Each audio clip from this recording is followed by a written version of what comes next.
So that's kind of what we're dealing with. The question then is, what kind of new leadership is needed for this network world? My PhD research was about kind of studying leadership and understanding kind of what's happened to leadership in the past century. And there's four main discourses of leadership, or four main paradigms of leadership over the last century. The first is the controller leader. And controller leadership is about kind of the industrial kind of manufacturing world, Taylorism, where you try and control human resources and you try and control production and make it as efficient as you can. Kind of scientific management, scientific rationality, and the focus is on efficiency. And to maximize your efficiency, you think about controlling everything around you. And this was hugely successful, of course. You know, Ford cars kind of made great kind of progress with this, seemed to be much cheaper, it allowed mass production. So controller leadership kind of was important and still is important, but no longer dominant. One of the problems with controller leadership was that it was seen to be a bit dehumanizing. The workers were cogs in the wheel of the machine. Back to my paper bag making factory.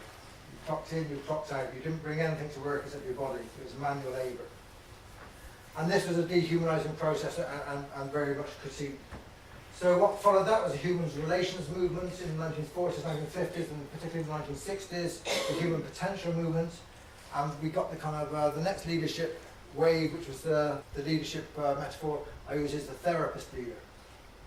Because this was all about kind of a happier worker is a more productive worker. And you've got Maslow and Rogers, and you've got all these kind of keep relations people trying to think about how to motivate workers. Not to control them, but how to motivate workers. How to get the best out of your workforce was to how to keep your workforce happy, how to get them engaged in the work. So therapist leadership is still kind of very strong with us, particularly in some sectors. Education is a very kind of powerful discourse. This faltered in the 1980s because of the rise of the Asian tiger economies. America looked over its shoulder, and it was working basically on a therapist discourse of training in the business schools, and the Asian tiger economies were kind of overtaking them. And they were working on a basis of kind of collective cultures. So they were kind of much more collective in their kind of way of working. They didn't have the kind of the leader at the top of the organisation, top of the factory in a huge office. The leader kind of shared the canteen with the workers. They had the workers thinking about how to improve things kind of in small groups.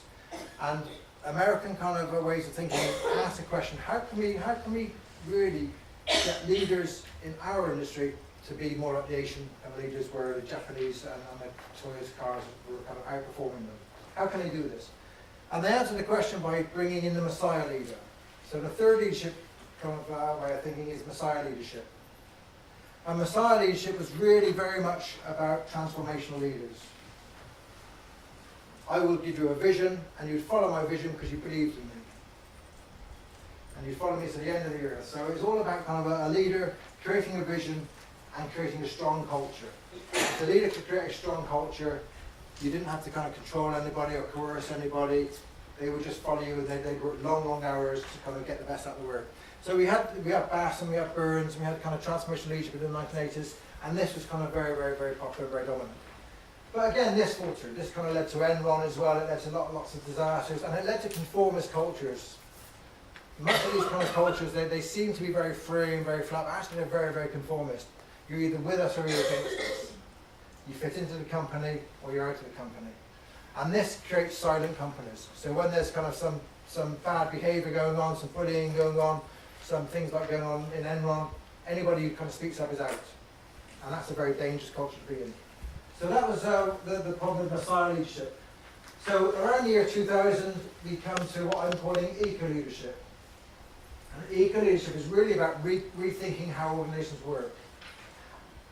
Previously, organisations have been very much on the factory model, thinking about kind of the most efficient machine we can do, how can we up productivity, how can we kind of really maximise efficiency. But eco-leadership conceptualises organisations as if they're ecosystems. Ecosystems made up of people, of nature and technology. So an eco-leader kind of thinks very differently about kind of how an organisation kind of runs itself.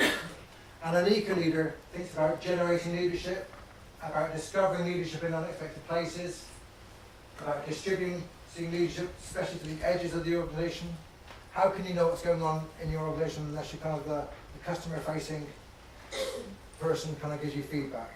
You need leadership right at the edge of the organization to understand what's happening, to see customer demand changing, or if you're in the service sector, kind of what the patients are experiencing. You need to kind of have leadership right at the edge of the organization as well as the centre. And an eco-leader thinks about connecting leaders across and beyond the organisation. It's all about finding nodal points of power where small changes can make a big difference. And at the very heart of eco-leadership is kind of systemic ethics. Not just being a good leader yourself and a good person, but thinking about the impact of your organisation on wider society, on nature, on the local community, on the global community, climate change, on social responsibility. All these things kind of drive change. So eco-leadership is really kind of the new emergent form, but as you've all experienced, Messiah leadership is still there, controller leadership is still there, and therapist leadership is still there. And they're not bad in themselves, but they have their place, but we have to kind of develop this new form of leadership to oversee these, to lead organisations in a new way. So this is what we should be coaching. We should be coaching for eco-leadership, to get this different understanding of leadership.